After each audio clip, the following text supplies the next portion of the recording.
L'histoire de la chasse magnifiera toujours le chasseur aussi longtemps que le lion sera privé de la parole. Chers Maliens, chers Africains, bonjour, bonsoir et bienvenue sur votre plateau, sur votre émission préférée, La Parole aux Africains. Vous savez, nous sommes dans une guerre qui nous a été imposée par l'impérialisme et aussi longtemps que cette guerre, cette crise sera expliquée par ceux-là même qui nous l'imposent. Aucun Malien, aucun Africain ne comprendra rien. Et surtout, aussi longtemps que les solutions resteront ou seront données par ceux-là même qui nous imposent cette guerre, nous ne bougerons point. Raison pour laquelle chaque vendredi, nous donnons la parole aux Africains pour mieux expliquer ce qui se passe en Afrique et plus précisément ce qui se passe au Mali. Moi, je m'appelle Drissa Mementa. Je vous souhaite la bienvenue sur Gandhi Malien TV. Aujourd'hui, nous avons deux éminents invités avec nous qui vont nous permettre de comprendre les événements qui se sont déroulés au Mali le 1er juillet 2025. Sans plus tarder, nous allons donner la parole aux invités pour qu'ils se présentent. Nous allons commencer par la droite. Bonjour monsieur. Bonjour Drissa. Moi c'est Dr Mamadou Sila Traoré. Nous avons été les premiers, moi et mon co-débatteur, M. Koulibaly, à être invité à cette émission, à ouvrir le bal. Et maintenant, chaque vendredi, on est là pour le peuple malien, pour le peuple africain, et pour éclairer la lanterne des uns et des autres. C'est un débat au cours duquel on donne nos avis. Merci. Nous avons à gauche un douanier qui n'est plus à présenter sur ce plateau, mais quand même nous allons lui donner le soin de se présenter. Bonjour monsieur. Bonjour Drissa. Je suis Daniel Koulibaly, je suis inspecteur des douanes à la retraite. Je dis bonjour à mon co-débatteur, bonjour aux travailleurs de Gandhi Malien TV, ainsi qu'à tous les auditeurs qui nous suivent tous les vendredis. Voilà, on est là pour ça. Merci beaucoup. On aura le temps au cours de l'émission de bien développer la personnalité de tout un chacun. Alors nous allons commencer à droite.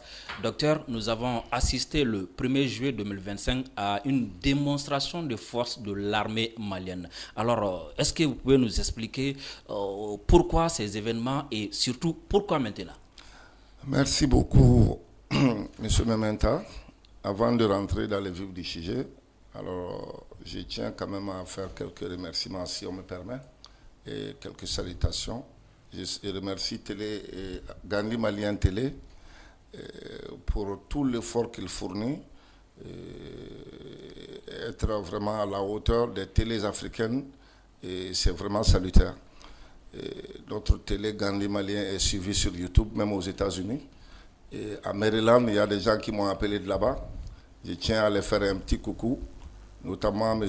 Mohamed Traoré et sa femme Fatim, M. Khalil Kouyaté et sa femme Joséphine, Daï Kamara et Chaka Doumbouya. En tout cas, merci pour les encouragements, merci pour l'appel. Je tiens aussi à saluer, je promettais chaque fois si je venais à le faire, mais je ne l'ai jamais fait. Je salue ma femme. Bon, c'est mon oncle qui me l'a donné. Donc au cours du débat, on va essayer un peu d'expliquer exactement cette histoire d'oncle et de neveu. Ça fait partie de nos valeurs sociétales. Oui, mais je craignais que ce soit ces salutations en russe, en langue russe de Boubou Mabel. Ah, ok. Oui. En tout cas, moi, je me débrouille en russe plus que Boubou Mabel. J'ai dit merci, spasiva pajalousta à ma femme, que j'aime beaucoup, qui m'a tout donné. Je salue évidemment mon ami et frère, donc, le professeur Oumar Samasekou, ma grande sœur Fanta Traoré, qui est inspectrice des impôts. Elle vit son retraite paisible au quartier Golfe. Donc, maintenant, je reviens. Les événements du 1er, c'était le 1er, oui, le 1er juin. 1er juillet, oui. 1er juillet. Des attaques simultanées comme ça, quoi. Et là, moi, j'ai compris. J'ai vu là où seulement l'air doigt était en train de partir. Comme le philosophe Confucius dit, quand on montre la lune, l'idiot regarde son doigt. Il faut être un idiot pour ne pas comprendre ces gens-là. À quelques semaines 10 jours au maximum de l'attaque, là, il y a eu quand même des reportages, des journalistes qui parlaient du Mali, ils sont rentrés par la Mauritanie et tout. Et chaque fois, il y a des choses comme ça, et surtout le monsieur, je dirais, l'oiseau de malheur, Wassim Nasr, exactement. Chaque fois qu'il y a des choses qui sont focalisées sur le Mali, attendez-vous à une attaque. Mais cette fois-ci, ça n'a pas été si simple pour eux, et comme toutes les fois. Parce que nous avons, bravo à notre armée, bravo au ministre de la Défense, bravo au Premier ministre, bravo au Président de la République, et bravo à l'armée pour tout ce qu'ils sont en train de faire pour nous. Parce que sans eux, alors ça allait être plus difficile. Sans eux, nous ne serons pas là aujourd'hui pour expliquer tout cela. Donc l'attaque là, moi je le place sur 2 angles. L'angle de la communication, parce qu'en matière de guerre, la communication est extrêmement importante. Et surtout avec l'Internet maintenant, je l'ai dit, ceux qui ont créé l'Internet, ils vont regretter parce que ça nous a tellement servi, nous. Effectivement. Parce qu'au Mali, avant s'il y avait une information, on disait que, ah oui, c'était RFI, c'est RFI. Ouais. Comme si RFI était une source digne de foi. RFI n'a jamais roulé pour nous, quoi. Et c'est des médias mensonges avec France 24 et autres. Donc maintenant, guerre communicationnelle, et aussi il y a le climat qui est là, qui favorise un peu l'armée malienne, parce que l'hivernage qui rentre maintenant, avec l'hivernage, pardon, c'est difficile, la mobilité est difficile. Certaines parties du territoire sont inondées. Donc les soi-disant rebelles ou djihadistes ou indépendantistes, c'est ceux qui donnent le nom qu'ils veulent. Les médias mensonges donnent le nom qu'ils veulent. Donc maintenant, avec l'hivernage, les mobilités aussi sont réduites. Donc ils ont voulu faire un éclat comme ça. Et moi, j'ai dit que c'est un aveu d'échec. J'ai dit que c'est un aveu d'échec. Et ils échoueront toujours. Ils échoueront toujours. Parce que nous sommes vraiment... L'armée est une armée aguerrie maintenant. Une armée bien équipée qui pourra faire face à tous ces problèmes-là. Et je pense qu'on est en train de voir le bout du tunnel. C'est des gens qui sont en train de s'affaiblir. Regardez les attaques qui ont été faites. C'est des trucs très amateurs.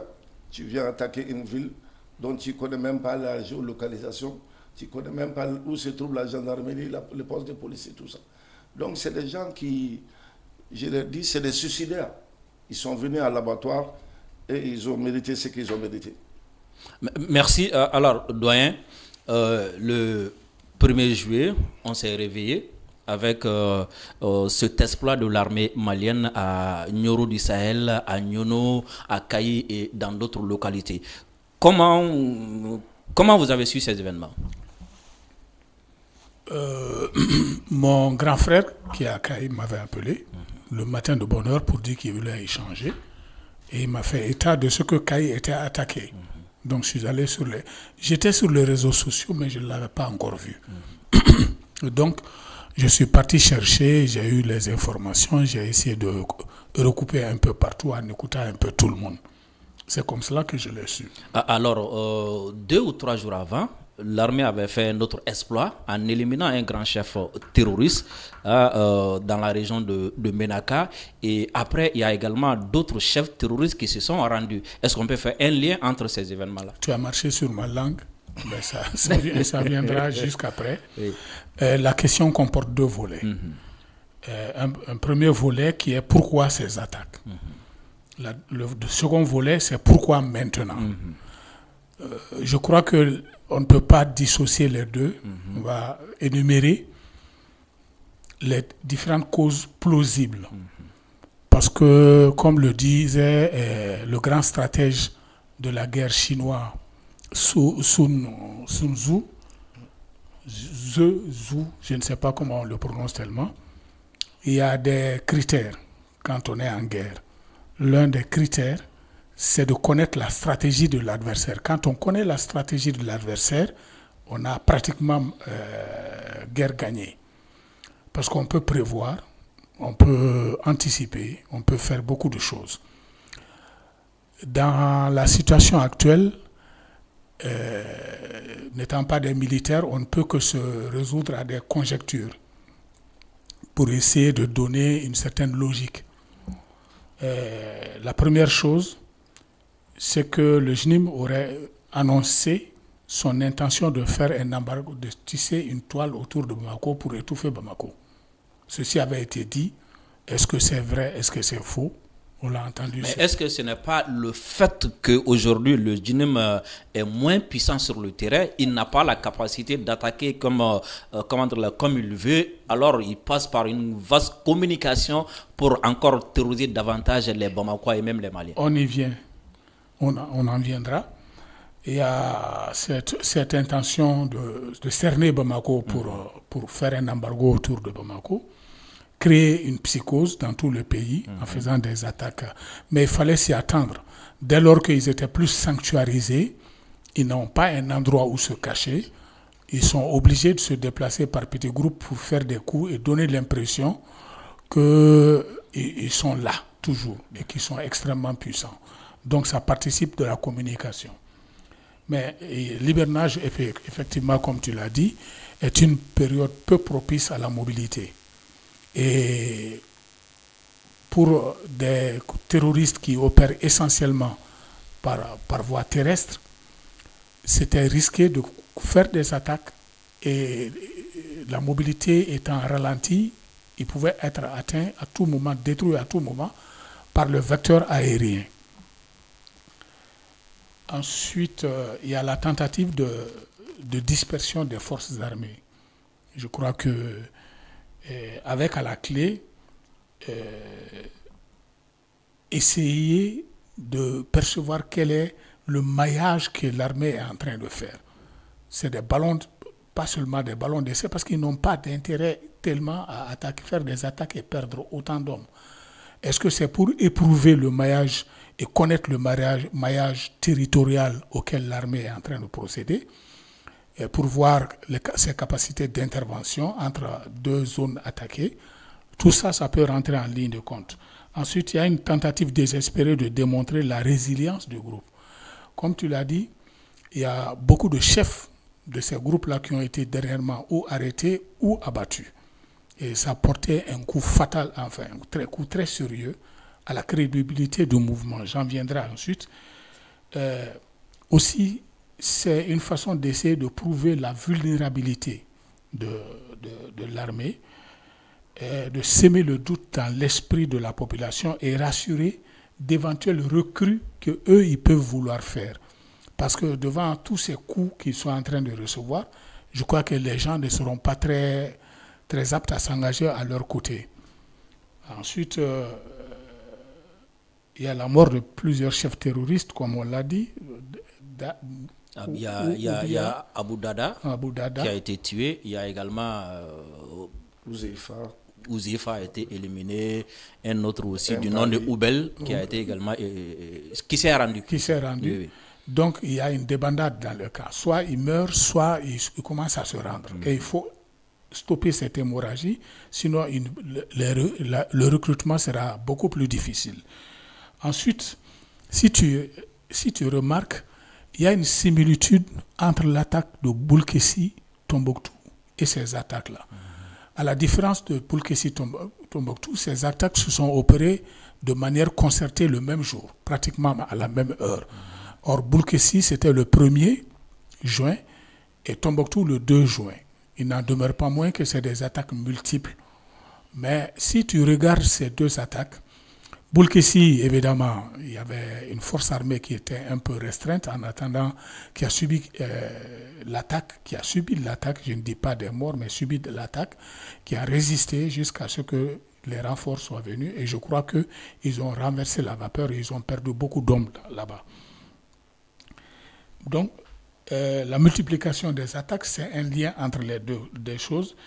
Il y a un appel aux opposants qui a été fait la première fois par un chef djihadiste, mais cette fois-ci, c'est un de leurs turiféraires qui est dans une radio étrangère, qui a renouvelé l'appel à tous les dissidents. Ouais, je pense qu'il est très important quand même de le signaler, parce que dans cet appel-là, il a dit, je cite, que le JNIM aujourd'hui n'a pas la capacité de vaincre ni de contrôler les villes. Donc ils font appel aux opposants et à ceux qui sont comme ça de les rejoindre. C'est le troisième point que je voulais citer, l'incapacité avéré du GNIM à tenir la dragée haute à l'armée malienne. Ça aussi, il l'a dit dans les deux cas. Donc, il y a trois situations qui se ressemblent un peu. Mais quant à l'appel aux opposants maliens, ceux qui s'élèvent contre la transition, je l'avais dit ici une fois que c'était un piège. En quoi consiste ce piège? Ce n'est ni plus ni moins que de continuer à creuser le fossé entre la population et ces anciens politiques. C'est le but visé. Il y a une faille, ils tapent sur ils essaient d'agrandir la faille. Les anciens politiques sont dans un piège, ils ne peuvent pas répondre à leur appel, il n'en est pas question, mais ils ne peuvent pas abandonner leur ligne de conduite qu'ils ont adoptée aussi vis-à-vis de la transition. Parce que la réponse aurait été de sortir et de soutenir la transition dans ces moments difficiles. Mais ça, ils se le sont interdits depuis belle lurette. Donc, ils ne veulent pas aller dans ce sens. Dans l'autre sens aussi, ils ne vont pas aller à l'appel. Donc, ils sont piégés un peu. Et c'est de façon communicationnelle, ils sont en train d'essayer d'agrandir ce fossé entre les anciens des partis politiques et la population et l'armée. L'armée, eux, ils comprennent le jeu, mais et la population d'une façon générale. Voilà en quelque sorte ramasser les possibilités d'explication qu'on peut donner pour quant à l'attaque, pourquoi ces attaques et pourquoi maintenant. Comme on l'a dit aussi, l'hivernage est peu propice à la mobilité, donc on fait des attaques parce qu'un des points communs, c'était que l'autre aussi, c'était en début d'hivernage. Boulkessi et Tombouctou en début d'hivernage, et même il y a certaines contrées. Mais il y a aussi, ils viennent successivement de mordre la poussière dans des attaques intermédiaires entre San et Nara, voilà.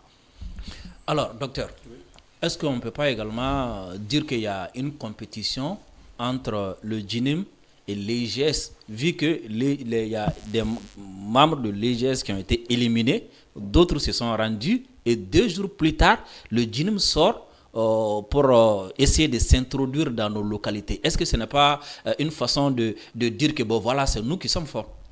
Oui, en quelque sorte, parce que c'est une bande compagnie. Ces gens-là, ils font des alliances souvent contre nature. Maintenant, l'objectif de tous ces gens-là sont les mêmes.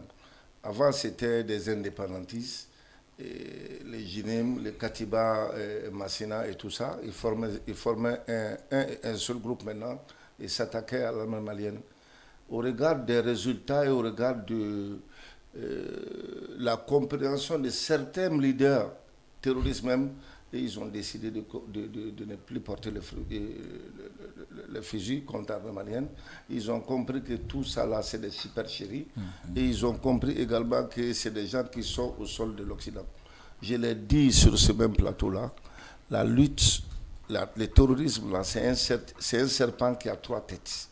La première tête, ça c'est leurs financiers, leurs sponsors. Je ne tairai pas, c'est la France et ses acolytes. La deuxième tête, c'est tous ces Katiba et toute cette union-là de mauvaises personnes qui prennent le fusil contre souvent leur propre pays et qui ne savent même pas la guerre dans laquelle ils se trouvent, quelle est la plus-value pour eux-mêmes. Ils ne savent pas. Et la troisième tête, c'est ce que mon oncle disait tout de suite, ce sont certains politiciens maliens véreux et non compétents, qui n'ont pas d'amour pour eux-mêmes, qui n'ont pas d'état d'âme. Voilà, et effectivement, c'est à cause de ça même que j'ai posé la question, parce que si on regarde un peu aujourd'hui dans le milieu terroriste, on a l'impression qu'ils cherchent des alliés, ils cherchent des partenaires. Donc c'est comme si le GNIM est en train de dire venez vers moi, c'est moi qui suis puissant. En fait, ça, je ne sais pas, comment on dit, le verre est dans la pomme depuis longtemps. Ils ne cherchent pas, ils étaient ensemble. C'était des choses cachées, mais on dit que le temps là, le temps est le meilleur des juges. Il finira par révéler tout. Tout ce qui était avec ces gens-là, on a commencé à voir leur couleur. Et c'est ce qui a rendu d'ailleurs le combat difficile. Il y a eu vraiment cet aspect de, comment je dirais, d'anticipation de nos autorités avec même la dissolution des partis politiques et tout ça. Et moi, j'ai compris, ça m'a fait beaucoup marrer. Et j'avoue que ça a été la meilleure chose que les autorités ont fait. Sinon, en réalité, j'ai communiqué avec beaucoup de politiciens. D'aucuns disent encore, non, docteur, il faut négocier avec ces gens. Je dis, mais vous là, vous avez un esprit de moineau ou bien vous n'étiez pas là. Combien d'accords on a signé avec ces gens? Le Mali a eu vraiment une bonne foi. Hein.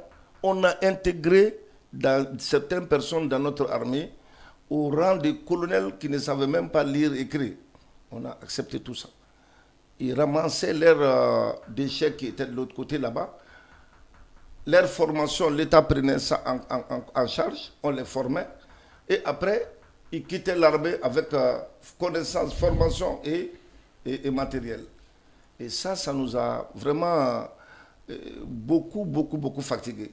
Et on n'est plus dans cette histoire de, comment ça s'appelle, d'aller négocier encore. C'est comme si deux personnes se battaient. Et toi, ton adversaire, tu le terrasses, hein, tu es, comment ça s'appelle, en situation de force, et c'est toi qui appelles les gens, venez nous séparer. Oui. Ça ne tient pas debout. Oui, effectivement. Ça ne tient pas debout. Voilà, c'est comme ça que moi je vois la chose. D'accord. Douanier, sur le même point, certains pensent également que le DJINIM ou même les terroristes et leurs sponsors cherchent coûte que coûte à avoir un dialogue ou bien une négociation avec l'État malien. Qu'est-ce que vous en pensez? À l'heure actuelle, peut-être. Mais je crois que j'aurais été à leur place. Faire une telle pression pour qu'on aille au dialogue, ils savent que le dialogue est exclu. Mais effectivement, le point que tu as soulevé, vous savez, quand on récapitule les choses, quand il y en a un peu trop, on peut en oublier. Mais effectivement, il y a une tentative de mobilisation de toutes les autres forces hostiles à la transition autour du DJINIM.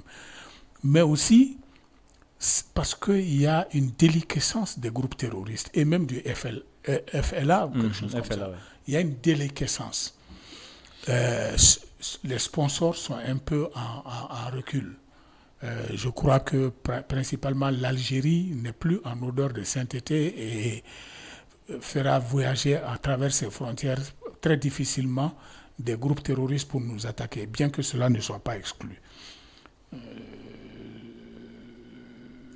Je pense que l'un dans l'autre, ils essaient effectivement de récupérer les morceaux de mouvements qui sont autour d'eux pour essayer de les fédérer et prendre la tête. Alors, je vais toujours rester avec vous. La plupart des localités où il y a eu ces événements-là, c'est des localités qui sont soit proches de la Mauritanie ou qui font frontière avec la Mauritanie. Sandaré, Kayi, Nioro, Nioro, Nyonou, Djabali, à part Djiboli, presque toutes les autres localités font frontière avec la Mauritanie ou sont proches de la Mauritanie. Comment expliquer ça? Pas Djabali, mais Molodo qui avait été attaqué. Voilà, Molodo, oui. Oui, mais moi je place ça. En fait, si on regarde la carte, le tout se situe dans la partie pré-sahélienne ou pratiquement dans la partie sahélienne du Mali, au nord du Mali.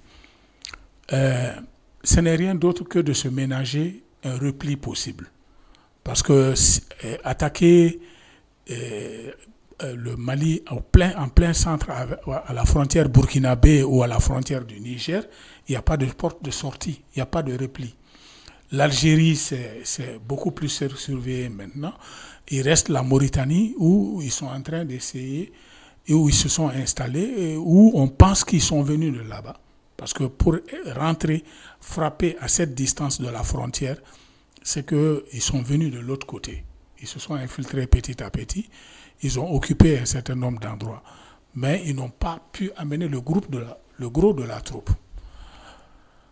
Je crois que essentiellement, le choix de ces endroits, c'était plutôt pour se ménager un repli sécuritaire dans un pays qui n'est frontalier du Mali.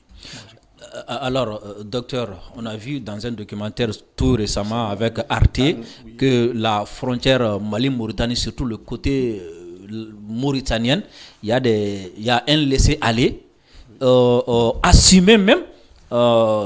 Qui est là, les terroristes, ils viennent, ils se réfugient là-bas quand ils veulent se reposer et autres là. Alors, comment également vous expliquez le fait que ces localités frontalières avec la Mauritanie soient attaquées comme ça? Oui, ça peut s'expliquer aisément, étant donné que le Mali et la Mauritanie font plus de 1000 km. 1000 km de... 2000 km à peu près. J'ai dit 1000 km, plus de 2000 km à peu près de frontières. Et là, c'est des zones immensement denses, et pas denses, mais immensement vastes, où les peuples ont pris l'habitude, parce que c'est des frontières artificielles qui ont été faites par les colons. Et je dirais même que le mot est un peu plus fort. La Mauritanie, c'est une fabrication des colons. C'était une entité malienne et marocaine un peu. Ce pays-là a été occupé par la première empire du Mali, Oualata et tout ça, Ouagadou, Néma et tout ça. C'est des villes mauritaniennes, mais qui appartenaient au Mali dans le temps. Maintenant, la Mauritanie, je ne comprends pas, depuis longtemps, la Mauritanie a bradé sa sécurité en donnant de l'argent à ses soi-disant terroristes. Chaque année, la Mauritanie les sous-doit. Et à cause de ça, la Mauritanie n'est plus attaquée. Et cela aussi se comprend aisément parce que les sponsors qui sont là, et ils ne veulent jamais que nous soyons en paix, en quiétude. Et la Mauritanie est devenue une de leurs bases, qui ne dit pas son nom, une base de fabrication des terroristes. Et il est plus facile de nous attaquer à partir de là.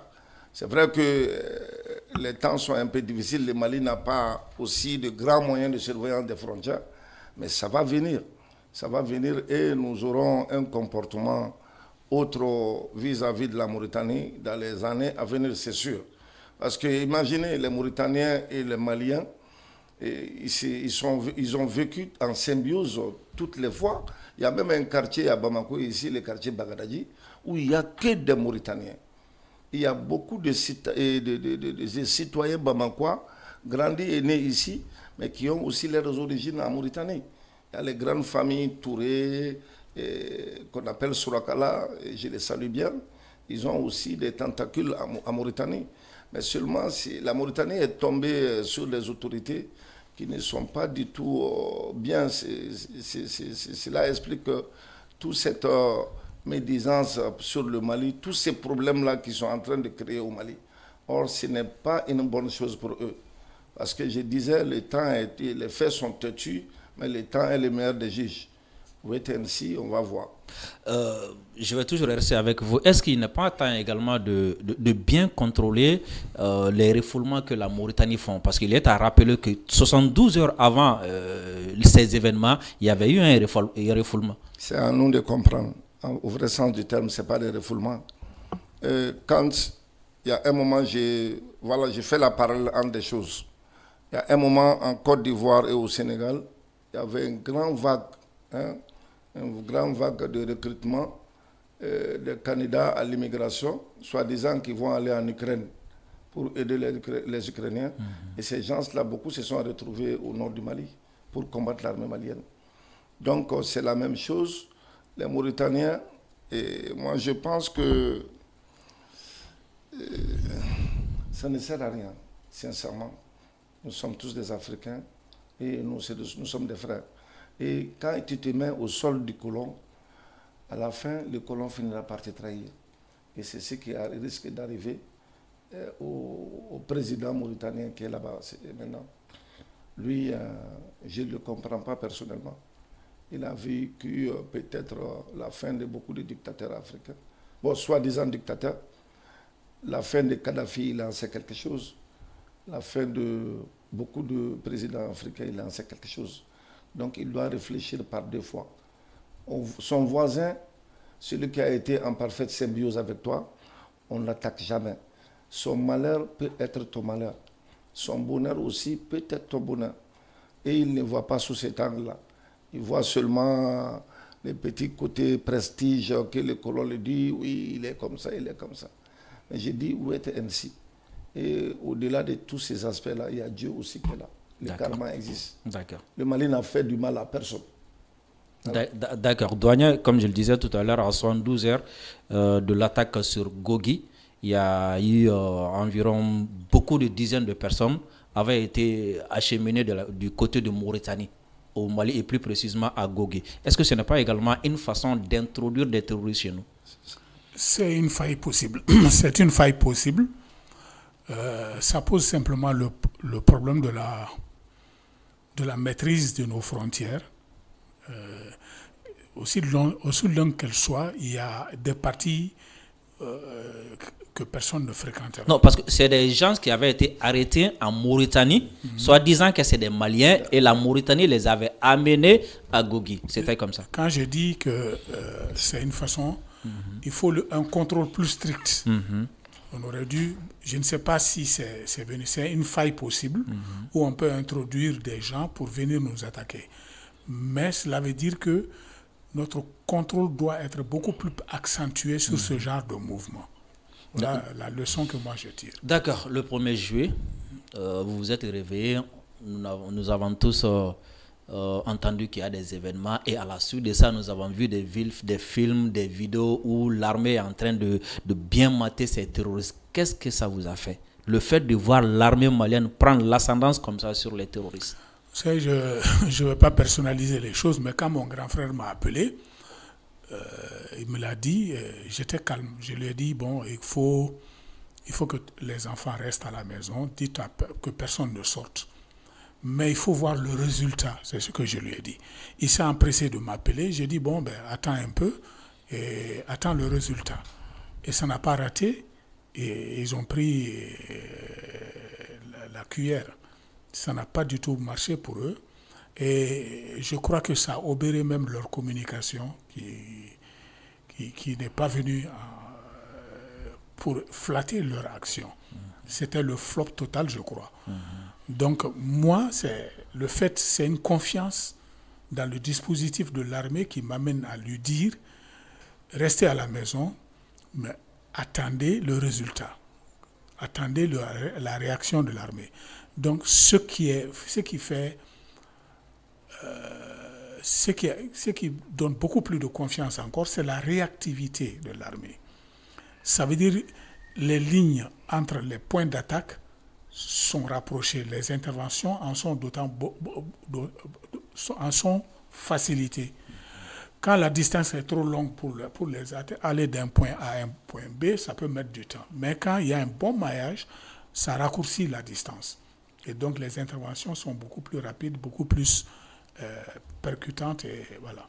Alors, à la suite de ça, nous avons eu une forte mobilisation un peu partout au Mali. L'objectif même des terroristes, c'est terroriser les gens pour qu'ils restent à la maison, pour qu'ils aient peur. Et à la suite de ces événements, nous avons senti une forte mobilisation, que ce soit à Kayi, à Nioro, à Nyono et un peu partout. Comment expliquer ça aussi? Psychologiquement, ils ne connaissent pas le peuple malien. Véritablement, ils ne connaissent pas le peuple malien. Dans notre histoire, combien de fois le peuple malien est sorti sous les balles? À chaque coup d'État, généralement, 2 coups d'État où il y a eu des grabuges, les Maliens sont sortis, malgré les tirs dans les rues.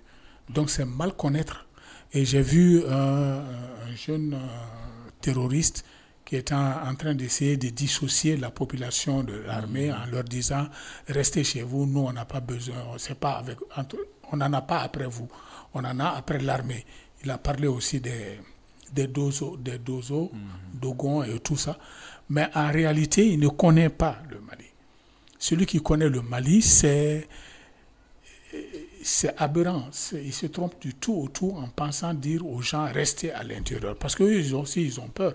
Quand la population sort, eux, ils paniquent. Parce que la population, les gens peuvent les prendre à tout moment et les tuer dans la rue. Donc, mais j'ai vu un communiqué, malgré que le directeur de la DIRPA a remercié la population. J'ai vu un communiqué où on conseille aux gens, dans des situations de ce genre, de se retirer, de rester chez eux, de fermer les portes, de s'éloigner des portes, de s'éloigner des maisons, enfin, chercher des angles morts où on ne peut pas les attendre parce qu'ils ont souvent des fusils dont les balles traversent nos briques en parpaing. Donc, j'ai vu ce truc-là. Il y a une dizaine de recommandations. Ça veut dire l'armée est contente, mais l'armée est inquiète. Peut-être parce que ça peut lui rendre la tâche difficile. Il faut trier qui, dans ce grand mouvement, qui est djihadiste, qui n'est pas djihadiste, on risque de tirer sur des gens qui ne sont pas des djihadistes. L'armée mesure. Mais quand, à mon avis, si la population reste enfermée, en ce moment, c'est entre l'armée et les choses. Et tous ceux qui se retrouvent dans les rues se retrouveront en face des militaires.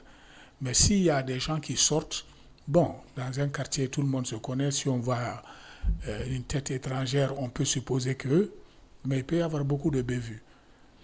Alors, docteur, cette localité, et nous avons remarqué qu'il y avait des cibles prioritaires et des cibles, des cibles principales. C'est-à-dire à Kayi, Nioro et Nyono, c'était des cibles principales et les autres, c'était des cibles secondaires. Mais la réaction de l'armée, en 2 heures de temps, l'armée a tout maîtrisé et infligé une correction historique à ces gens-là. Quel effet ça vous fait? Un effet de fierté. Voilà, c'est comme on dit dans nos jargons. J'ai dit à Bamana et j'ai traduit pour nous les Africains. Quand il arrive que ta propre maman, ta maman biologique, livre un combat avec une autre femme, c'est ta maman que tu vas supporter, ça c'est évidemment. Il faut être souvent chauvin, c'est vrai. Il faut aimer son pays, aimer son armée, aimer ses autorités. L'armée malienne, je l'ai dit, bravo. C'est une armée très professionnelle. Et ce que ces gens-là ne savent pas, quelqu'un qui a été à l'école pour apprendre les techniques de combat, de tout. Je ne suis pas militaire, mais je parle sous leur couvert. C'est que les combats en armée sont diversifiés. Il y a les combats de couloir, il y a les combats de rue, les combats rapprochés et tout. Ils savent. Les militaires savent à quel bout tenir la chose et c'est ce qui a été fatal pour eux. Ils se sont engourbés dans une situation qu'ils ne connaissaient pas. Et vu la situation géographique aussi même de la ville de Kayi, Kayi c'est pratiquement une entrée et une sortie. Hein. Quand tu viens par le fleuve, la Kayindi, Kaïba, tu vas vers le Sénégal, vers Amenderi. Donc c'est ça qui les a beaucoup déroutés. Donc tourner en rond dans la ville sans savoir où aller. Et bizarre, même si ce n'est pas la région de Kayi, les autres zones secondaires comme c'est pas Diboli avant d'arriver à Kayi, Sandaré. Toutes ces zones-là ont été attaquées et partout où ils sont passés, ils ont mordu la poussière. Vraiment, j'étais très content ces jours, très fier de mon armée. Et quelle que soit la situation aussi, il faudrait comprendre, parce que quand on s'engage à l'armée, alors c'est une question de vie ou de mort. L'ennemi a les mêmes capacités matérielles que vous. Peut-être lors des échanges, il y a des gens qui peuvent laisser leur vie là-dedans. Ces gens-là, vraiment, j'ai pris pour eux, pour le repos éternel de leur âme. Et les blessés, on souhaite un prompt rétablissement. Et ce que je lance encore, je réitère ce message-là à l'armée, c'est que l'armée, ils doivent rester sur le qui-vive. Souvent, le Malien, je ne sais pas, je ne parle pas mal du Malien, mais on peut tendre 2 pièges successives à un Malien et l'avoir. C'est-à-dire, quand on te tend un piège, il ne faut plus être victime de cette même piège-là. Parce que souvent, quand les sentinelles sont là, ils sont souvent en train de jouer sur les téléphones portables. Ils ne sont pas concentrés sur le fait même qu'ils sont là. Donc cet aspect-là, je ne suis pas militaire, cet aspect-là, je lance un appel pour que nos autorités voient ça. Quand on est sentinelle, on ne joue pas sur le téléphone. Quand on est sentinelle, on ne dort pas. Quand on est sentinelle, on est sur le qui-vive. Parce que c'est des milliers de vies de tes amis qui sont là, qui peuvent perdre par ta faute. Donc c'est des aspects aussi qu'on doit revoir. Mais tout n'est pas mauvais. Et tout ne peut pas être bien aussi. On va mollo en corrigeant nos erreurs et nos fautes et ça pourra aller. Et effectivement, tout n'est pas rose, tout n'est pas mauvais. Nous avons assisté à des campagnes de dénigrement de l'armée. On essayait de nous vendre une armée incapable, qui est incapable de sécuriser la population. Mais à chaque événement, on voit que le soutien vers l'armée, ça augmente. Comment comprendre également cette mobilisation du peuple? Oui, c'est un sursaut. parce que tout le monde a vu ça depuis 2012. Depuis 2012 ou même bien avant ça, le Mali n'a jamais eu la paix. Pour ces gens-là, les sponsors des terroristes. S'il y a un président qui est là, malien, qui essaie de jouer pour le Mali, alors on fabrique des terroristes, on vient et troubler notre quiétude. Ça a commencé depuis Moussa Traoré. Après Moussa, les accords de Tamaracet, il y a eu les accords d'Alger, de Ouagadougou, de Sissi, de Djapaka. On a tout fait, mais toujours rien. Maintenant, leurs sponsors là, c'est eux qui ont été à la base de la destruction même de l'armée malienne dans les années, je ne sais pas, 96-17. Tout ce qui restait comme armement, soit ils l'ont vendu, soit ils l'ont brûlé. Et là, il fallait une autre armée. Et ces jeunes sous-officiers, supérieurs, je dirais, les gens disent les 5 colonels, et plus tous ces armées de l'armée qui sont là-dedans, ils ont compris. Hein. Ces gens-là, quand ils voient leur parcours, ils ont vraiment souffert. Une souffrance réelle. Et c'est là où, quand le poisson est dans la nasse, qu'il réfléchit. Donc, ils ont réfléchi. Je pense qu'ils ont la volonté de faire sortir le pays de l'ornière et ils n'attendent que notre accompagnement, notre soutien. Et ce soutien-là, c'est ça qui est en train de se révéler. C'est ça qu'on est en train de voir avec les attaques de Caï, où la population même est allée prendre à main nue certains terroristes. Vraiment bravo à eux. Alors, je vous rappelle que vous êtes sur La Parole aux Africains, sur Gandhi Malien TV. Aujourd'hui, votre animateur préféré n'est pas là, qui est Général Issa Diawara. Il est en déplacement. J'assure l'intérim aujourd'hui. Alors, doyen, après cette victoire, nous avons assisté également à un silence que nous n'arrivons pas à comprendre. Les médias occidentaux, ils ont passé toute la journée du 1er juillet, on dirait qu'ils dormaient. On dirait qu'ils ne savaient pas ce qui se passait au Mali. Alors auparavant, à chaque fois que les terroristes faisaient mouvement, c'était eux qui étaient là pour dire qu'ils ont fait ceci, ils ont fait cela. Mais dès que l'armée malienne commence à prendre l'ascendance ou bien à les neutraliser, silence à radio. Comment interpréter ça? Drissa, il y a un proverbe bambara qui dit le commerçant ne cause pas beaucoup de sa mauvaise campagne. Oui. Voilà. Oui. Pourquoi veux-tu que les communicants des djihadistes parlent de ce qui leur a causé du tort? Ouais. Ils n'en parleront pas. Fallait s'y attendre. Et un silence gêné, parce qu'ils ne savent plus prendre par quel bout. C'est les limites de la communication. Parce que, pour une fois, on a vu les corps embarqués dans des véhicules, des corps exposés par terre, même si on ne voit pas les visages, les engins qui ont été pris, les armes qui ont été ramassées, il y en a tellement qu'il est difficile de trouver un narratif qui va contredire ça. Donc, ils ont un tout petit peu essayé, en retard, en essayant de mettre quelques petits trucs. Mais il y a deux choses. Non seulement cette victoire de l'armée, mais la réaction de la population, qui prouve encore que la population de plus en plus a confiance et est avec ses autorités. Et ça, il n'y a pas preuve plus palpable que ça, parce que des gens, au risque de leur vie, sont sortis dans les rues, à Nyono, à Nioro, à Caï. Bon, les autres petites villes, c'était pas difficile à maîtriser, mais cela veut dire que la population est avec son armée. Et vous voyez, chaque fois que les armes rentrent, tout le long du parcours, les gens qui applaudissent, vous voyez comment au retour des opérations, quand ils sont en train de rentrer, les soldats, comment ils sont acclamés, ça fait chaud au cœur. Ouais. Et donc, aucune communication ne peut remettre ça en cause. Je crois qu'ils étaient carrément à la limite des possibilités de leur communication. C'est pourquoi ils n'en parlent pas.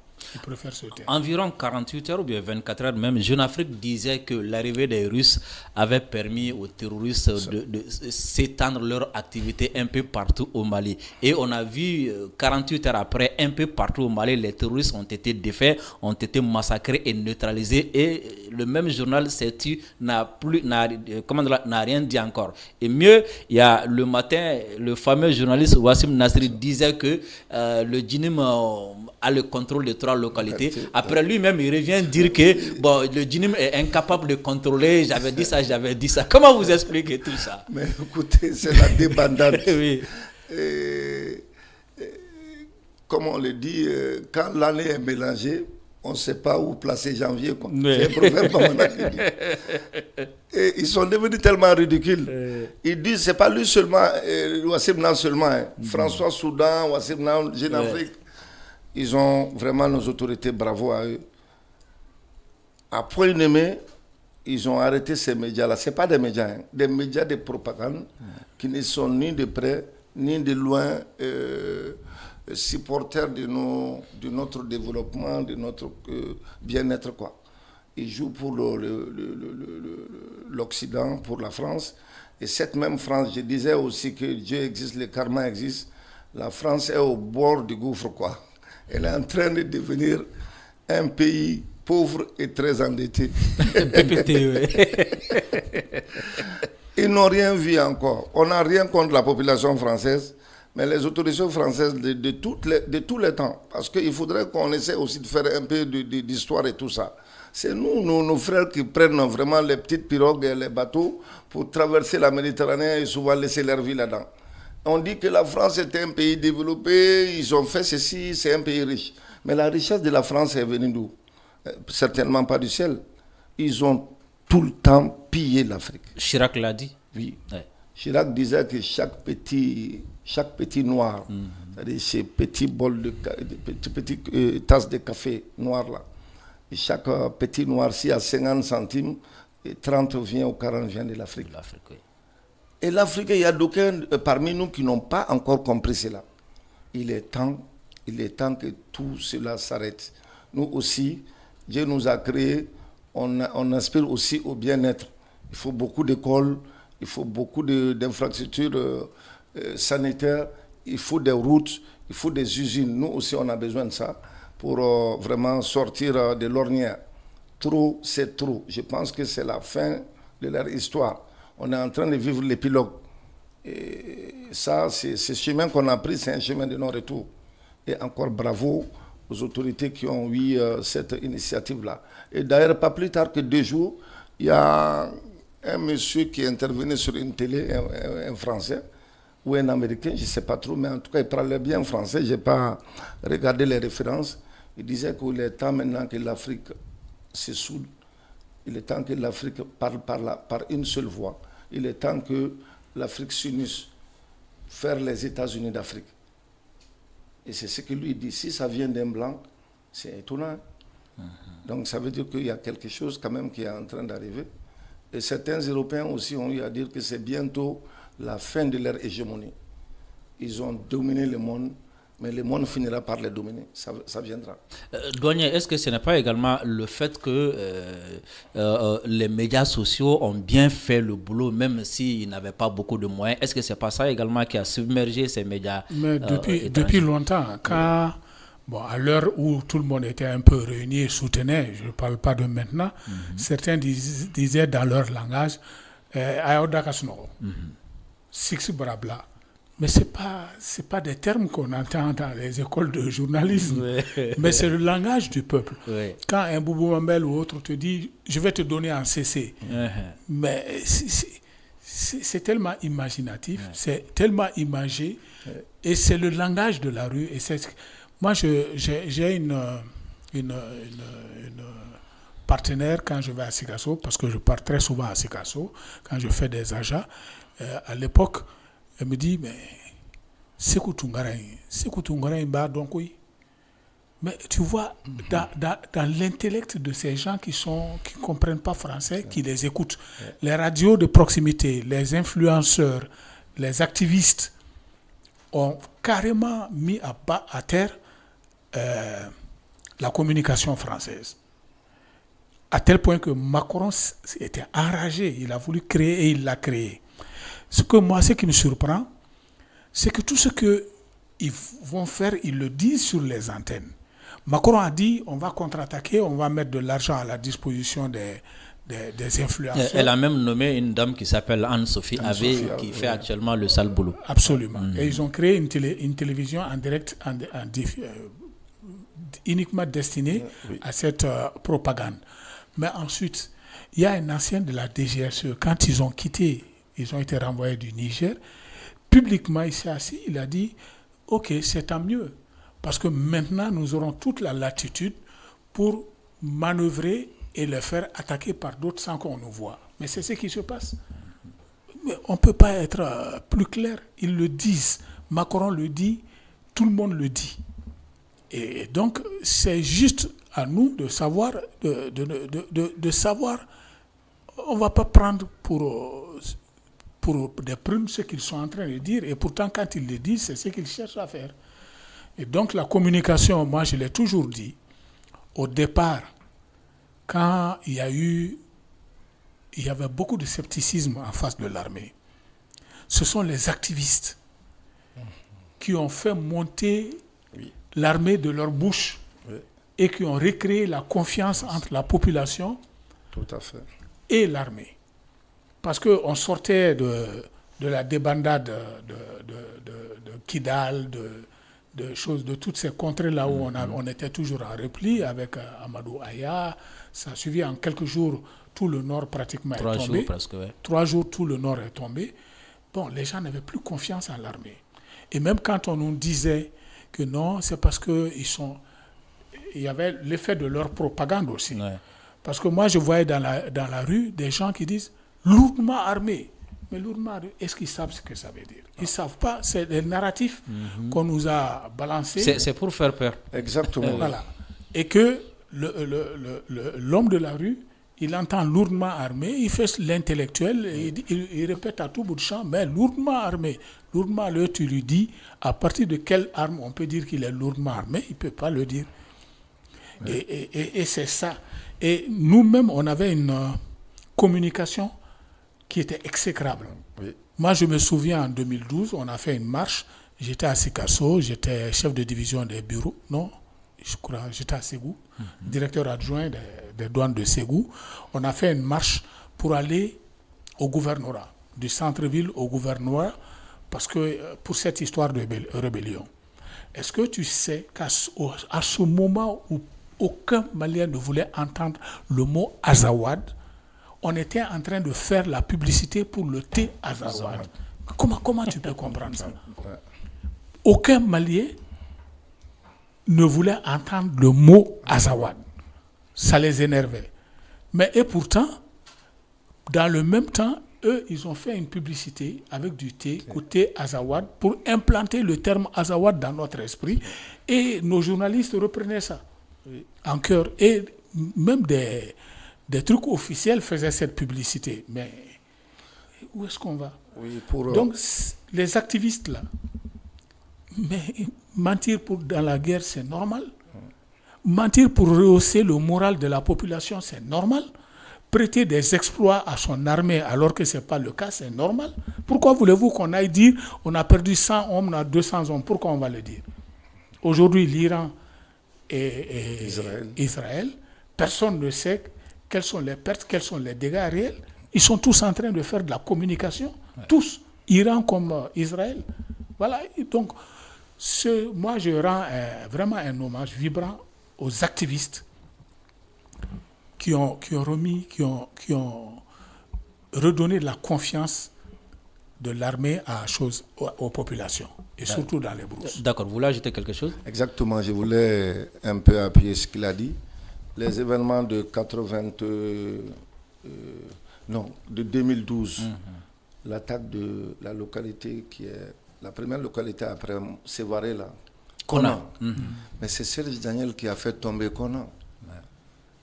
Depuis 14h, 15h, Serge Daniel disait oui, il y a les Katibas ici, Katibas là, ils sont lourdement armés, plus de 400 pick-up.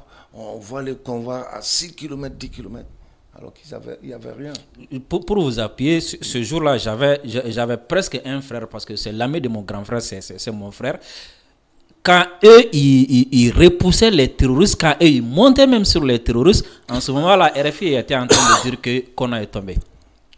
Oui, je m'en vais vous expliquer une petite anecdote. Oui. Avec le coup d'état d'Amadou Aya Sanogo, moi j'avais une tante qui était malade, donc on disait que la ville était mélangée et tout ça. Mais moi je n'ai pris nullement peur. J'ai passé devant les militaires, on s'est salué, j'ai continué mon chemin. La tante m'a dit qu'elle est malade, je lui ai dit, bon, on se retrouve en ville dans une clinique, je vais essayer de faire ton examen et tout ça. Arrivé au niveau de Radio Mali, alors je me suis arrêté parce que j'ai reçu un appel de la France. Il y a un monsieur, un ami, Sarakoli, qui m'appelait et qui pleurait à chaudes larmes. Il dit qu'on vient de montrer des images sur France 24. Ces images-là, nous-mêmes, on n'a pas vu ça ici. Mm-hmm. Qu'on est en train de ramasser les morts, quoi, on les mettait dans les camions Ben. Mm-hmm. Et de veiller, il me donne vraiment la vie de sa famille, quoi. Il dit, mais mon frère, qu'est-ce qui t'arrive alors? Et j'ai dit, mais il n'y a rien ici. J'ai appelé, il y avait un Berdem, j'ai appelé un militaire, le militaire qui conduisait le Berdem, je l'ai appelé, et je lui ai mis en communication, en contact avec mon ami, pour que lui, il dise la vérité des choses. Et maintenant, automatiquement aussi, la radio de ma voiture était sur RFI, puisque c'est RFI qu'on écoutait. Tout le monde écoutait RFI à l'époque. Il y avait une journaliste que j'ai oublié son nom là. Marie Clérophon, un nom comme ça. Voilà, Marie, quelque chose comme ça. Donc c'est elle qui dit qu'à Bamako, que c'est la confusion totale. Monstre à 3 têtes. Je me rappelle. Oui, qu'à Bamako, que ça tire dans tous les sens. Qu'on ne sait pas qui gouverne quoi. Ouais. Et elle disait qu'elle était à quelques pas de la radio. Or, moi, j'étais à 200 mètres de la radio. Je ne les voyais pas, il n'y avait pas de tir là-bas. Le militaire l'a écouté avec moi. Lui, il s'est énervé, lui, il a proliféré des injures. J'ai dit, mon frère, calmez-vous. C'est exactement comme ça. Oui. Les médias, là, ils ont pris tellement notre esprit que si on ne faisait pas attention, alors ça allait continuer. Mais cette maladie-là, on a trouvé la solution. Et je pense que les gens sont en train de comprendre. Alors, s'agissant de la solution, nous avons vécu les événements et ce n'est pas des événements souhaitables, même si nous avons pris de l'ascendant sur les terroristes. Quelles sont vos suggestions? Bon, moi, parce que la guerre, on ne sait pas. On peut savoir quand est-ce que ça commence, mais on ne sait pas quand est-ce que ça finit. Et même si on a des descendants, il y a toujours des aspects résiduels de la guerre. Il y a des petits groupuscules aussi qui peuvent vraiment avoir une capacité de nuisance très très importante. Donc moi j'ai dit qu'on doit être sur le qui-vive. Ce n'est pas seulement dans les régions, et même à Bamako. Parce que moi je passe souvent devant certains de nos endroits sensibles, les camps militaires. À mon avis, ce n'est pas bien gardé comme je le veux. Ailleurs, on ne te permet même pas d'approcher le camp militaire à 50 mètres, quoi, ou 100 mètres, non. Mais on voit souvent les vendeurs de bétail qui rentrent dans les camps, n'importe qui rentre dans les camps, les vendeurs ambulants et tout. Non. Et les fouilles aussi, tout le monde doit se prêter à cela. Parce que je comprends que certains, par, je ne sais pas, leur incompréhension de la chose, qui ne savent pas qu'une loi est générale, elle s'applique à tout le monde. Même si le colonel de la douane vient, le colonel de l'armée vient, si on fouille les voitures, on doit fouiller son véhicule. On doit savoir que quelqu'un peut se déguiser en colonel et bourrer sa voiture d'explosifs et aller exploser notre aéroport. C'est possible ou ailleurs. Donc c'est ça, on doit être méticulé dans les recherches. On doit être sur le qui-vive. On doit vraiment former, encore réformer. On doit recruter. On doit aussi essayer d'acheter beaucoup de matériel pour la surveillance du territoire. Et même pour faire un miroir avec la Mauritanie, je ne sais pas trop, un certain nombre de camps où il y a tout. Un camp où il y a toutes les sections de l'armée, et même des aérodromes. Si ça chauffe, nos avions vont. Il y a les drones de surveillance et tout. Et c'est des gros moyens. C'est vrai, on est en train de passer une zone de turbulence, mais ça ira. Peut-être que je ne suis pas dans leur pensée, mais leur pensée est en phase avec ma pensée, certainement. D'accord. Merci. Doyen, sur la même question. Bon, moi je pense que la première tâche qui incombe aussi à tous les plateaux, c'est de déconstruire déjà les narratifs. À chaque attaque, il y a des narratifs il faut prendre le soin de les déconstruire. Il ne faut pas minimiser. Ça peut faire encore plus de mal. Le deuxième point, je crois que c'est juste, je ne me permets pas un conseil, mais j'encourage que l'armée continue le maillage du territoire. Je crois qu'ils sont dans cette lancée. Ils sont en train de faire un maillage du territoire. Je ne pense pas qu'ils aient fini. En attendant, il faut expliquer sur tous les plateaux que lorsque les terroristes avaient un sanctuaire, ça ne se passait pas comme ça. Mais puisqu'ils n'ont plus de sanctuaire, ils se sont divisés en petits groupes et tapent par-ci une dizaine de personnes, quinzaine de personnes, pour essayer de donner l'impression que l'insécurité a grandi. Et même des politiques sont en train d'enchaîner avec ça. Ils savent que quand il y a un grand regroupement dans une guerre asymétrique, si on arrive à les faire fuir de leur sanctuaire, ils vont s'éparpiller. Ça, c'était normal. Il faut l'expliquer aux gens que c'est normal. Et d'ailleurs, en fait d'explication, est-ce que peut-être qu'il est temps de lancer un mouvement où les ressortissants de chaque village vont désigner quelqu'un pour aller dans le village à leurs frais, expliquer ce qui se passe. Tous les enjeux, et vraiment nos populations sont plus renseignées aujourd'hui que les petits Français dans son terroir, mais il faut continuer à leur expliquer. C'est possible, c'est un effort qu'on peut faire si les différentes associations se réunissent, désignent pour chaque village quelqu'un qui va aux frais de l'association ou à ses frais aller là-bas, prendre une matinée, donner tous les enjeux de ce qui se passe, leur expliquer les tenants et les aboutissants. Et pourquoi est-ce qu'on a l'impression que, comment dirais-je, c'est des coups de main qu'ils cherchent. C'est pas des attaques en vérité. Il n'y a pas d'autre chose que de la communication. Ensuite, comme le disait le stratège Sun Tzu que j'avais déjà cité, il faut absolument qu'on trouve le moyen d'infiltrer les mouvements. Parce que quand on les infiltre, on connaît la stratégie, on voit, on peut anticiper. Voilà. Et donc, il faut aussi voir ces attaques multiples, tirer une leçon. Il faut, comme il l'a dit, être très vigilant. Parce que, est-ce que ces attaques multiples, parce que en dépit de toutes les raisons plausibles qu'on a données là, je ne suis pas très convaincu que ça valait la peine de faire cette attaque. Quel profit ils en ont tiré? Même sur le plan communicationnel, ils ont perdu. Alors, est-ce que ces multiples attaques ne cachent pas plutôt une attaque d'envergure qui se prépare? D'accord. C'est le renseignement qui peut faire. D'accord, je pense que la réflexion va continuer après cette émission. Docteur, votre mot de la fin?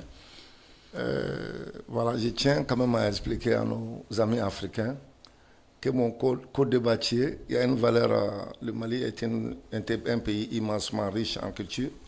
Nos valeurs sociétales, on peut se permettre de les expliquer un peu. Je l'appelle mon oncle parce que chez nous au Mali, dans certaines ethnies, quand un garçon a l'âge de se marier, et c'est chez son oncle qu'il va, les frères, les grands frères, les petits frères de sa maman. Et là, vite fait, l'union est scellée et il y a 0% de divorce. Et là, je tiens à expliquer, c'est pour cela, et je l'appelle mon oncle, voilà. C'est mon oncle parce qu'il a le même nom de famille que ma maman. Oui, voilà. Mais il faut ajouter que je t'ai donné 5 femmes. Ouais, mais... Quand tu as réclamé, je t'ai donné 5 femmes, tu n'en as pris aucune. Et tu voulais sérieux prendre 2 ou 3. Non, j'ai dit... Je pense que c'est parti pour un autre débat en off. Allez-y. D'accord.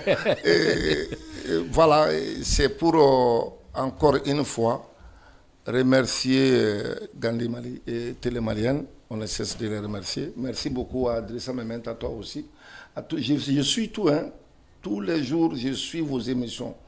Et toi, Boubou Mabel, les autres, mais j'ai commencé, je ne dirais pas les noms, il y a des gens qui ont commencé à... Même si on ne sait pas maintenant, si c'est Boubou Mabel qui a pris le nom de Oubel, ou bien si c'est Oubel qui a pris le nom de Boubou. Boubou Mabel, quand lui, il parle russe, ça me fait rire. Mais c'est bien, ce n'est que des bonnes guerres. Même quand on voit la guerre Ukraine-Russie, tous les jours, il y a les communicateurs de l'armée russe qui communiquent. Ouais. Les théâtres ouest, les théâtres nord, ils donnent toutes les informations. Ouais. Que ça soit vrai ou pas, c'est à toi de prendre les bons. Donc, je lance un appel à nos autorités pour que vraiment ils fassent tout pour aider, comment on vous appelle encore, le terme n'est pas péjoratif, vidéoman ou... Ça passe. En tout cas, pour les aider. Parce que dans ce combat-là, les influenceurs, les activistes, il y a eu beaucoup d'adjectifs qualificatifs. Mais moi, j'ai dit que c'est des patriotes. Le gouvernement doit les aider. Ils ont vraiment, ils ont tellement fait pour la communication et pour ces pays-là à 0 franc pratiquement, quoi. On doit essayer aussi de les aider, de les encadrer. Et voilà, et même les former. C'est des bonnes guerres. C'est-à-dire, tous ceux qui peuvent concourir à gagner un match de football. Tu as des bons footballeurs, tu as le Messi, tu as Ronaldinho. S'il y a un marabout qui peut apporter... le petit piment. Le petit piment, tu le mets. Hein? Rien n'est de trop.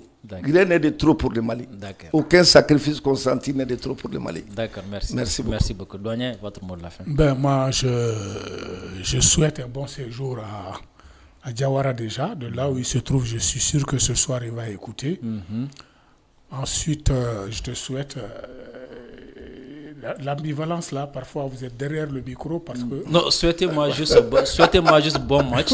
Parce qu'après, on va aller commencer une compétition. Il faut que les Vidéomens prennent la coupe. Ah bon. Bon match alors. Merci beaucoup. Alors, c'était parole aux Africains, comme le douanier l'a dit tout à l'heure. Il est très important et il est temps également de déconstruire le narratif de l'impérialisme. Raison pour laquelle vous avez remarqué, durant toute cette émission, j'ai évité de prononcer le mot attaque pour ne pas donner trop d'importance aux événements ou pour ne pas donner trop de valeur aux terroristes. Nous allons nous retrouver ici, Inch'Allah. Ça sera avec le général Issa Diawara qui est en déplacement pour se reposer. Moi, je me nomme Drissa Mementa. Merci à tous ceux qui nous ont suivis et merci à tous ceux qui nous appuient à travers nos différentes plateformes. Merci à tous les abonnés de Gandhi Malian TV. À vendredi prochain. Merci.